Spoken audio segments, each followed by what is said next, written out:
룻기서 4장입니다. 룻기서 4장 14절에서 17절까지입니다. 룻기 4장 14절에서 17절까지입니다.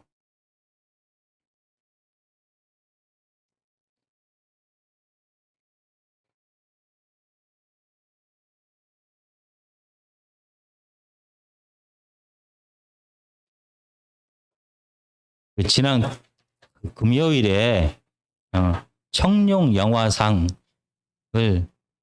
수상했습니다. 그 신문에 많은 수상 소감이 소개되었습니다. 그 중에서 특별히 여우주연상을 받은 은솔이 씨의 수상 소감이 눈에 띄었습니다. 그 영화배우 은솔이 씨는 세 자매라는 그런 영화를 통하여 여우주연상을 받게 되었습니다. 저도 아직 세 자매를 보지 못했습니다. 상을 수상하자 은솔이 씨는 세 자매란 그런 영화가 어떤 영화인지를 아주 간단한 말로 이렇게 설명했습니다. 세 자매는 딸들이 폭력의 시대를 지나 웃으며 즐거워하기를 바라는 마음을 담은 영화입니다. 라고 수상 소감을 말했습니다. 다시 한번 말씀드리면 세 자매는 딸들이 폭력의 시대를 지나 즐거워하며 기뻐하는 마음을 담은 영화입니다. 라고 말했습니다. 오늘 하나님의 말씀은 다시 룻기서입니다. 오늘은 룻기서의 마지막 설교입니다. 룻기는 사사시대를 배경으로 합니다. 사사시대는 가나안 땅에 들어간 다음에 여호수아가 죽은 다음부터 다윗 왕조가 사울 왕을 통한 이스라엘 왕조가 시작되기 전까지의 시대를 사사시대라고 말합니다. 사사시대는 한마디로 말하면 총체적인 그런 부패의 시기였습니다. 정치적으로, 종교적으로, 윤리적으로, 사회적으로 최악의 시대였다라고 말합니다. 당시 고대는 남성 중심의 가부장적인 사회였습니다. 그런 사회에서 여인들은 남자의 소유물로 생각이 되었습니다. 그런데 그런 시대 중에서도 가장 타락한 사사시대에 과연 여인들의 삶은 어떠했을까에 대하여 잠깐 생각해 봅니다. 그런데 오늘 본문 룻기 4장의 분위기는 전혀 다릅니다. 룻기 4장에 나오는 여인들은 하나님을 찬양합니다. 하나님을 찬송합니다. 왜 그들은 하나님을 찬송할 수 있게 되었을까요? 오늘 이 질문에 답을 하려고 합니다. 룻기 4장 14절에서 17절까지 제가 읽겠습니다. 여인들이 나오미에게 이르되 찬송할지로다 여호와께서 오늘 내게 기업 물을 자가 없게 하지 아니하셨도다. 이 아이의 이름이 이스라엘 중에 유명하게 되기를 원하노라. 이는 내 생명의 회복자이며 내 노년의 봉양자라. 곧 너를 사랑하며 7 아들보다 귀한 내 며느리가 낳은 자로다 하니라. 나오미가 아기를 받아 품에 품고 그의 양육자가 되니 그의 이웃 여인들이 그에게 이름을 지어주되 나오미에게 아들이 태어났다 하여 그의 이름을 오벳이라 하였는데 그는 다윗의 아버지인 이새의 아버지였더라. 한 사회가 얼마나 건강한지를 우리가 측정하는 여러 가지 방법 중에서 사회적 약자를 대하는 그 사회의 태도와 위치를 보면은 조금은 알 수가 있습니다. 남자가 아닌 여자, 아이, 고아, 가난한 자, 병든 자, 그리고 이방인들에 대하여 그 사회가 어떠한 태도를 취하고 있고 그들이 실질적으로 그 사회 속에서 어떻게 살아가는지를 살펴보면 그 사회가 얼마나 건강한지를 우리는 대충 알 수가 있습니다. 그러면은 사사기 시대에는 어떠한 사회였는지를 우리가 구체적으로 한번 살펴보겠습니다. 사사기는 룻기서 바로 전입니다. 사사기 20장 46절에서 48절까지를 제가 읽겠습니다. 이날에 베냐민 사람으로 칼을 빼는 자가 엎드러진 것이 모두 2만 5천 명이니 다 용사였더라. 베냐민 사람 600명이 돌이켜 광야로 도망하여 림몬 바위에 이르러 거기에서 석 달 동안을 지냈더라. 이스라엘 사람이 베냐민 자손에게로 돌아와서 온 성읍과 가축과 만나는 자를 다 칼날로 치고 닥치는 성읍은 모두 다 불살랐더라. 지금 사사기는 전쟁에 대하여 얘기를 합니다.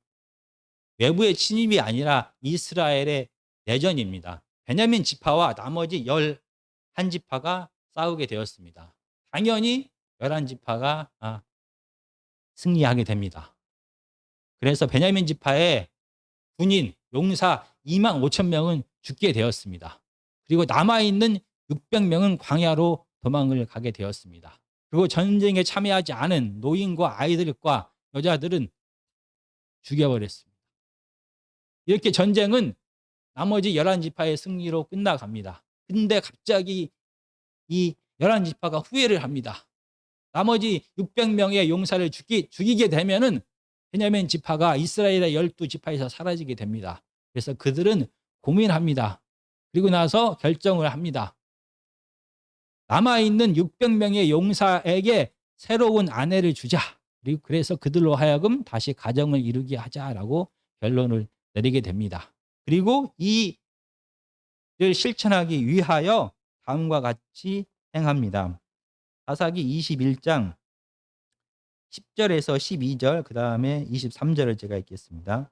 회중이 큰 용사 12,000명을 그리로 보내며 그들에게 명령하여 이르되 가서 야베스 길르앗 주민과 부녀와 어린 아이들을 칼날로 치라. 너희가 행할 일은 모든 남자 및 남자와 잔 여자를 진멸하여 바칠 것이니라 하였더라. 그들이 야베스 길르앗 주민 중에서 젊은 처녀 400명을 얻었으니 이는 아직 남자와 동침한 일이 없어 남자를 알지 못하는 자라. 그들로 실로 진영으로 데려오니 이곳은 가나안 땅이었더라. 지금 광야로 도망간 베냐민 지파는 600명입니다. 근데 야베스 길르앗이라는 이 주민들은 전쟁에 참여하지 않은 사람들입니다. 그래서 그들을 다 죽이고 400명의 젊은 여자를 납치합니다. 그리고 200명이 여전히 모자라게 됩니다. 23절입니다. 베냐민 자손이 그같이 행하여 춤추는 여자 중에서 자기들의 숫자대로 붙들어 아내로 삼아 자기 기업에 돌아가서 성읍을 건축하고 거기에 거주하였더라. 나머지 200명은 실로에서 축제 때 춤추러 온 젊은 여인들을 납치해서 성폭행을, 결국 데려가서 살게 된다는 것은 성폭행을 했다라는 것입니다. 바로 이 사사시대의 단면을 이렇게 보여줍니다. 사회적 약자인 여인들은 바로 집단 납치와 성폭행의 희생자가 되었습니다. 어쩌면은 이 사사기 20장과 21장은 특별한 전쟁 시기에 특별한 경우다라고 말할 수가 있습니다. 그럼에도 불구하고 이 사사시대는 정치적으로, 경제적으로, 사회적으로 가장 타락한 시대였습니다.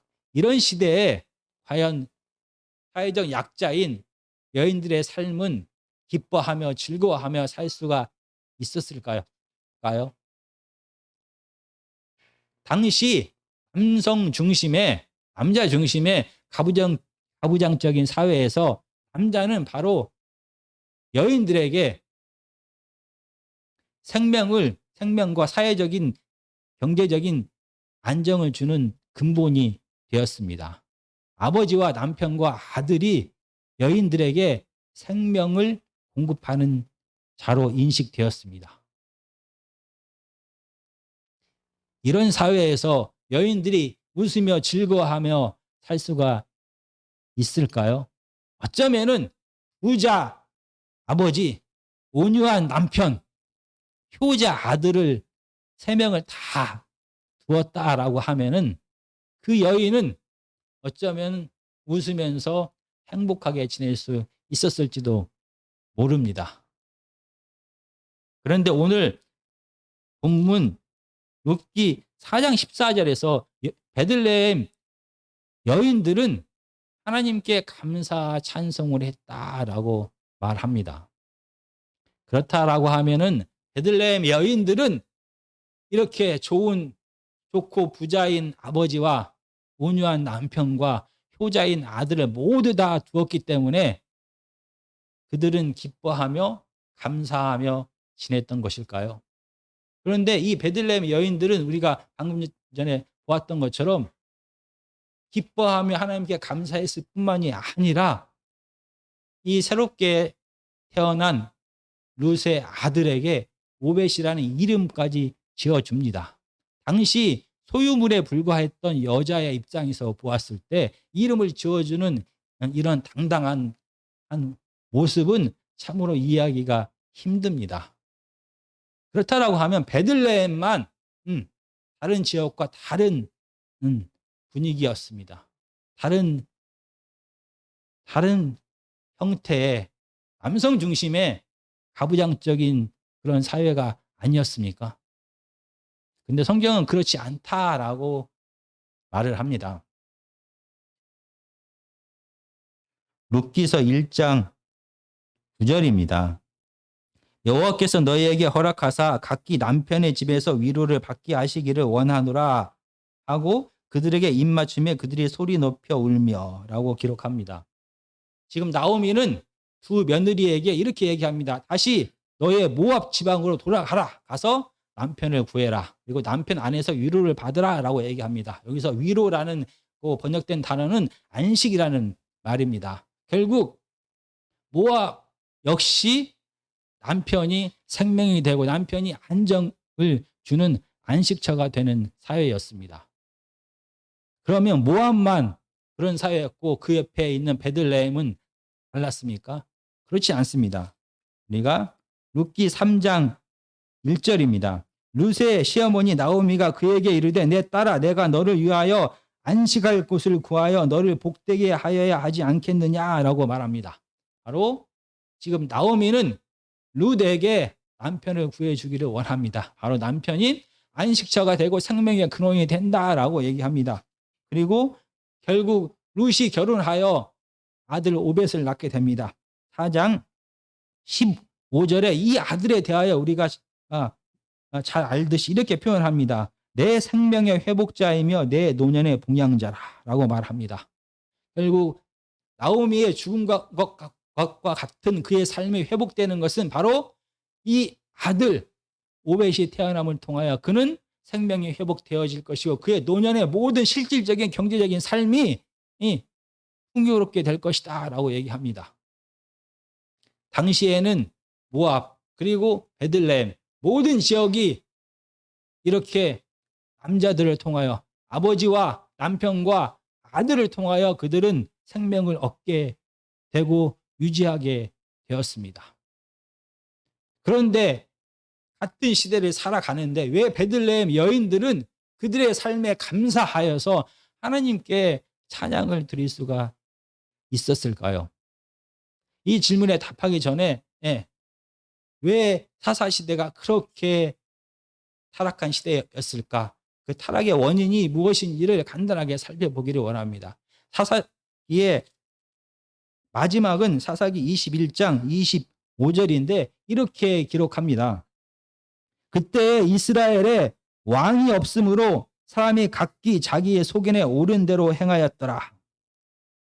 이 사사시대의 타락은 바로 왕이 없었기 때문에 사람들은 자기가 원하는 대로 행했다라고 얘기합니다.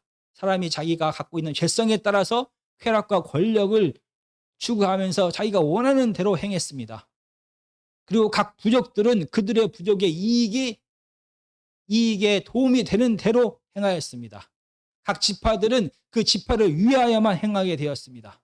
그들은 그들이 갖고 있는 이 쾌락과 힘에 대한 욕망을 그대로 분출하면서 그들은 살게 되었습니다. 이 사사시대에 사람들이 가지고 있는 이 죄성, 그들의 욕망, 그들의 힘과 권력과 쾌락을 향한 이 마음을 제어할 수 있는 법과 질서가 없는 무법의 시대를 그들은 살아가게 되었습니다. 그 결과 사사시대에는 가장 고통스러운 시대가 자연스럽게 될 수밖에 없었습니다. 이런 타락한 시대, 법과 질서가 없고 무법의 시대에는 결국 가장 약한 자, 힘이 없는 자, 가난한 자, 과부, 고아, 여자, 이방인들은 착취당하면서 고난받으면서 살 수밖에 없는 것입니다. 그런데 이런 사사시대의 분위기와 베들레헴의 분위기는 너무나 달랐습니다. 베들레헴은 이런 불법의 시대임에도 불구하고 법과 질서가 유지되는 그런 사회였습니다. 베들레헴에는 가난한 자, 고아와 과부와 이방인들이 배고플 때 남의 밭에 가서 이삭을 주워 먹을 수 있게 되었습니다. 하나님의 법이 이 베들레헴 속에서는 유지가 되었습니다. 그 결과 빈손으로 온 나오미와 룻은 그들의 배고픔을 채울 수가 있었습니다. 그리고 베들레헴은 기업 물을 자의 법과 수혼 제도가 유지되고 있었습니다. 한 공동체에서 사람들이 뿌리를 내려 살기 위해서는 땅이 필요합니다. 땅은 생명입니다. 그리고 한 공동체가 계속 이 공동체 안에서 땅 속에서 함께 살기 위해서는 후손이 필요합니다. 바로 아들은 생명입니다. 근데 하나님의 법, 레위기 25장과 신명기 25장을 통하여 주신 이 수은 제도와 기업 물을 자의 법은 혹시나 이스라엘 백성들의 어떤 이유 때문에 땅을 잃거나 후손이 없게 될 경우에 이를 막아줍니다. 질병과 가난과 고통과 전쟁과 죽음과 불임 여러 가지 이유 때문에 후손과 땅을 잃어버릴 수가 있게 됩니다. 그러면 그들은 이 언약 공동체 안에서 살 수가 없습니다. 그러나 하나님의 법이 바로 수은 제도와 기업 물을 자의 법이 그들로 하여금 이스라엘의 언약 공동체 안에 머물게 합니다.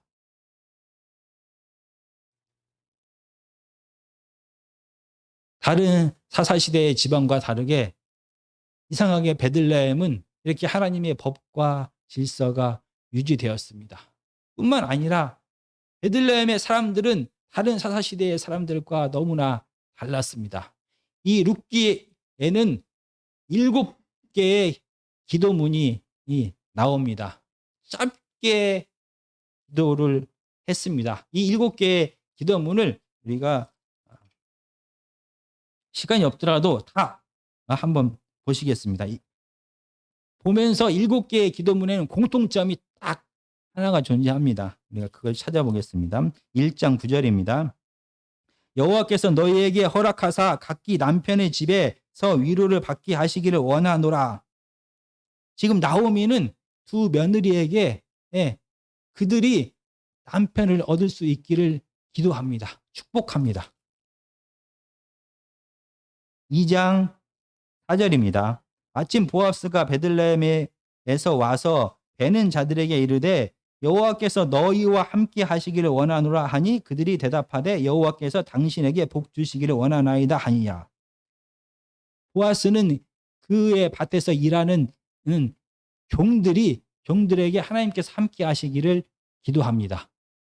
그리고 이 종들은 하나님의 복이 보아스에게 임하기를 기도합니다. 2장 12절입니다. 여호와께서 내가 행한 일에 보답하시기를 원하며 이스라엘의 하나님 여호와께서 그의 날개 아래에 보호를 받으러 온 내게 온전한 상 주시기를 원하노라 하는지라.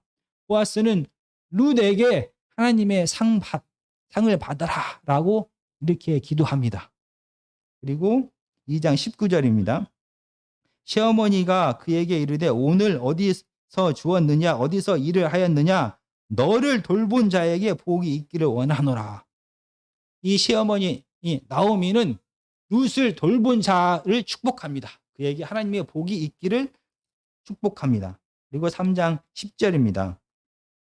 내 딸아 여호와께서 내게 복 주시기를 원하노라.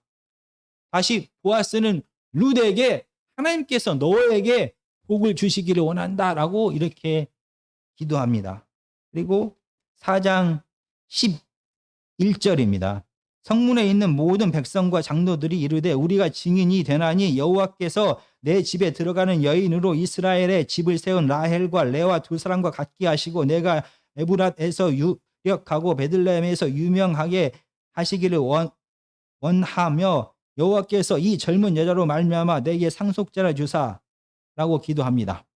결국 이 성문에 있는 백성들과 이 베들레헴 주민들은 보아스가 아들을 갖게 되기를 하나님께 기도합니다. 그리고 14절입니다.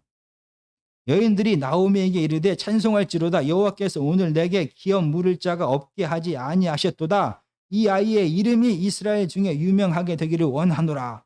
그리고 베들레헴의 여인들은 이 오벳이라는 아들이 이름이 유명하게 되다. 그 지역에서 제 역할을 감당할 수 있는 사람이 되기를 기도합니다. 룻기에는 7개의 이런 기도문이 나옵니다. 근데 이 공통점은 딱 하나입니다. 다른 사사시대의 사람들과는 달리 베들레헴의 사람들은 자기 자신을 위하여 기도하지 않았습니다. 자기 자신의 이익을 위하여 기도한 기도문이 하나도 없습니다. 모두 다른 사람의 평안과 안식과 안녕을 위하여 그들은 기도하였습니다. 베들레헴은 다른 사사시대의 다른 지역과 너무나 달랐습니다. 하나님의 법과 질서가 운영되는 그러한 지역이었습니다. 베들레헴은 다른 지역의 사람들과 달리 이기적으로 자기 자신만을 위하여 살았던 다른 지역의 사람들과 달리 다른 사람들의 평안과 안정을 위하여 기도하는 사람들이었습니다. 어쩌면은 이런 베들레헴이라면 사회적인 약자, 가장 약한 자인 여인들은 웃으면서 기뻐하며 행복하게 어쩌면 살 수 있었을지도 모릅니다. 그렇다라고 하면은 이 여인들은 무엇을 찬송했어야 했습니까? 그들의 사회가 다른 지역과 다르게 법과 질서가 유지되는 것에 대하여 감사하면서 그들의 통치 원리에 대하여 찬양했어야 됩니다. 그들은 다른 지역의 사람들과 달리 그들의 이웃들이 선한 마음으로 서로가 서로를 위하여 기도하고 있는 이 사람들의 착함을 찬양했어야 됐을 것입니다. 그런데 이상하게 베들레헴의 여인들은 그들의 법과 질서를 찬양하지도 아니하고 그들의 이웃들의 선함을 찬양하지도 아니하고 하나님께 감사하며 찬양을 돌리게 됩니다. 왜 그들은 하나님께 감사하며 찬양하게 되었을까요? 왜냐하면 하나님께서 그들에게 이 모든 것을 주셨기 때문이다라고 그들은 생각할 수 있었을 것입니다. 하나님은 이스라엘 백성에게 땅을 주셨습니다. 그래서 모든 이스라엘 백성들이 그 땅에서 생명을 누리며 살 수 있도록 공평하게 땅을 분배하였습니다. 그리고 그 땅에서 함께 살 수 있는 언약 백성을 그들에게 주셨습니다. 그래서 서로가 서로에게 힘이 되고 위로가 되는 이 언약 백성을 하나님께서는 그들에게 주셨습니다. 그리고 하나님께서 주신 이 땅에서 언약 백성들과 함께 어떻게 살아가야 될지에 대하여 법을 주셨습니다. 그래서 이 법대로 하나님의 뜻대로 살아가게 될 때 하나님의 백성에 거하는 이 베들레헴은 분명히 행복한 곳이 될 것입니다. 그래서 이 여인들은 하나님께 감사했습니다. 그런데 여전히 부족합니다. 만약 여전히 땅과 남자, 아버지와 남편과 아들이 그들의 생명의 근원이 되고 여인들은 이 땅과 남자, 생명의 근원이 되는 그 안에 거할 때 안식을 누리게 된다면 여인들의 당당함은 없을 거라고 저는 생각합니다. 그런데 이 베들레헴의 여인들은 감히 생명의 근본이 된다라고 하는 남자아이가 태어났는데 이 남자아이의 이름을 이 베들레헴의 여인들, 소유물처럼 취급받는 이 여인들이 이름을 지어줍니다. 베들레헴의 여인들의 이 당당함은 어디서 도대체 나오는 것입니까? 어쩌면은 베들레헴 여인들이 하나님 앞에 감사하며 찬양했던 더 깊은 이유가 본문에서는 존재합니다. 이 룻기서는 하나님이 어떤 분인지를 이 사람들의 입을 통하여 대신 설명합니다. 룻기서에서 말하는 하나님이 어떤 분인지 우리가 살펴보겠습니다. 룻기 2장 4절입니다. 마침 보아스가 베들레헴에서부터 와서 베는 자들에게 이르되 여호와께서 너희와 함께 하시기를 원하노라 하니 그들이 대답하되 여호와께서 당신에게 복 주시기를 원하나이다 하니라. 2장 19절입니다. 너를 돌본 자에게 복이 있기를 원하노라. 나오미가 자기 며느리에게 이르되 그가 여호와로부터 복 받기를 원하노라. 그리고 3장 10절입니다. 내 딸아 여호와께서 내게 복 주시기를 원하노라. 지금 이 룻기서는 하나님이 어떤 분인지를 자연스럽게 드러야 됩니다. 하나님은 복 주시는 분이다. 하나님으로부터 복이 나온다. 하나님이 바로 복의 근원이다라고 룻기서는 이렇게 드러냅니다. 구약에서 복은 무엇입니까? 창세기부터 계속해서 복은 하나님의 생명력이다라고 이렇게 얘기합니다. 하나님의 생명이 바로 복이다라고 얘기합니다. 생명이 주어졌을 때 가난한 거, 약한 거, 병든 것이 회복됩니다. 강해지고 부해지고 사람이 태어나게 됩니다. 사람 자체에 생명이 있는 것이 아니라 하나님이 사람에게 생명을 주신다라고 얘기합니다. 하나님이 생명의 근원이다라고 얘기합니다. 사람이 아닌 하나님이 생명이다라고 얘기합니다. 그래서 그 결과가 하나님이 생명이다라는 또 다른 증거는 4장 12절에 나옵니다. 여호와께서 이 젊은 여자로 말미암아 내게 상속자를 주사라고 얘기합니다. 그리고 13절에 이렇게 얘기합니다. 여호와께서 그들에게 임신하게 하심으로 라고 얘기합니다. 생명을 가진 자가, 생명을 가진 분이 생명을 줄 수가 있습니다. 생명을 공급할 수가 있는 것입니다. 사람이 생명이 아니라, 아들이 생명이 아니라, 아버지가 생명이 아니라, 남편이 생명이 아니라, 아들이 생명이 아니라 하나님이 바로 생명이다라고 룻기서는 말합니다. 그 당시에는 땅이 생명이다라고 생각을 했습니다. 근데 룻기서는 다른 이야기를 합니다. 베들레헴이라는 지금 마을에서 이 사건이 벌어지고 있습니다. 베들레헴의 뜻은 앞에 있는 베들은 와 뒤에 레헴과 두 개가 합쳐진 말입니다. 레헴은 떡, 빵, 생명 이런 뜻을 갖고 있습니다. 그래서 베들레헴은 떡집, 빵집, 즉 생명의 집이다라고 이렇게 표현할 수 있습니다. 그런데 룻기서의 배경은 베들레헴에 가뭄이 들었습니다. 베들레헴에 생명이 없습니다. 베들레헴에 죽음이 가득합니다. 그 땅은 여전히 똑같은데 왜 떡집에 생명의 집에 생명이 없는 것입니까? 이 문제가 어떻게 해결이 됩니까? 룻기서 1장 6절입니다. 그 여인이 모압 지방에서 여호와께서 자기 백성을 돌보시사 그들에게 양식을 주셨다 함을 듣고, 여호와께서 자기 백성을 돌보시고 그들에게 양식을 주셨다라고 번역합니다.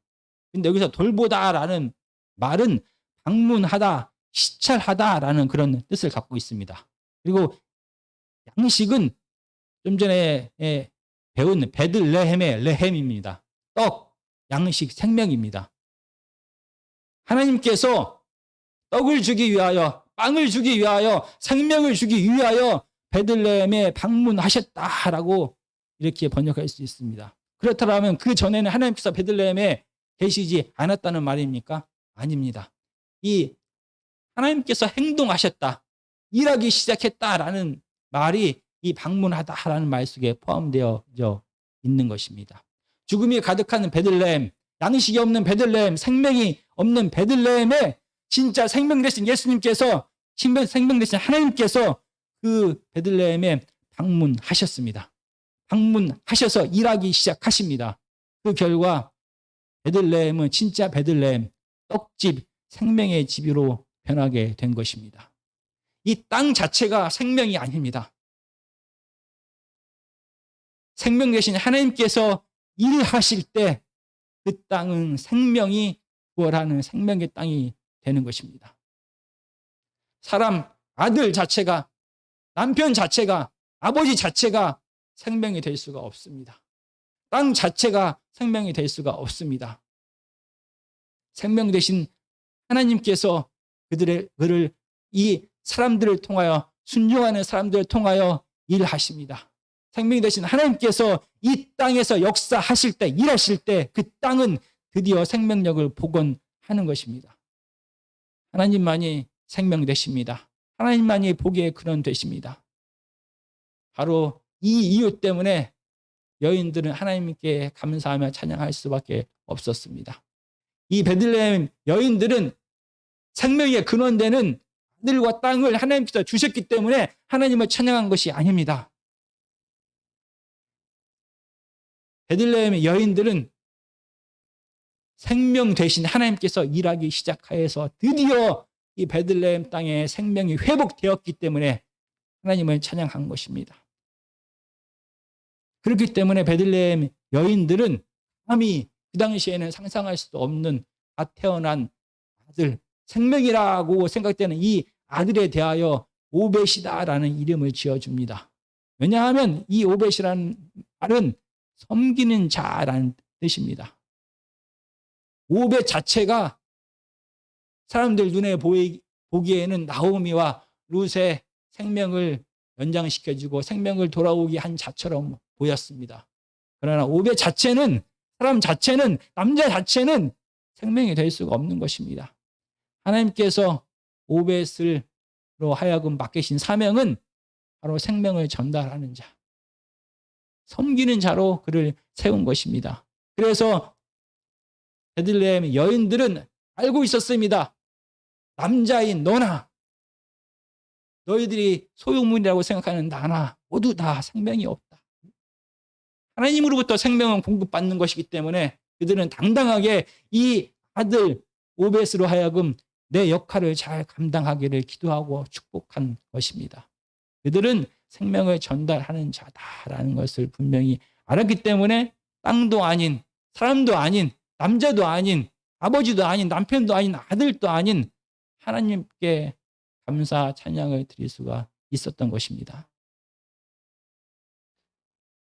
하나님의 말씀을 간단하게 다시 정리하겠습니다. 룻기 시대에는 많은 사람들이 땅이, 아들이, 남자가 바로 생명의 근원이다라고 생각하면서 살았습니다. 그런 시대에 룻기서는 남자가 아닌, 땅이 아닌 하나님이 생명의 근원이고 복의 근원이다라고 당당하게 말합니다. 왜냐하면 아들이 기업 물을 자가 되어서 그들의 땅과 그들의 노예됨과 그들의 분함을 풀어주었다라고 생각했습니다. 그런데 구약 성경은 그렇게 말하고 있지 않습니다. 구약 성경은 하나님이 바로 이스라엘의 아버지다라고 얘기합니다. 성경은 하나님이 바로 이스라엘의 남편이다라고 얘기합니다.